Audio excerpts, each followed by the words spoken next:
Alright, good evening everyone. I just want to let you guys know I'm making some pecan bars. And so what I have here is the shortbread. So add a cup of coconut flour, and then 3 tablespoons of maple syrup, and also added 1/3 cup of coconut oil. And you mix that up in a large bowl here.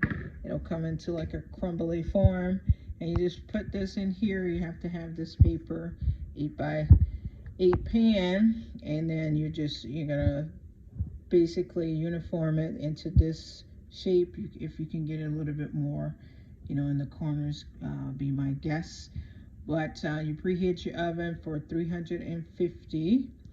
And then so once you do that, you put this in the oven for about 10 minutes while you're making your topping. So stay tuned for the next video for the topping. Bye.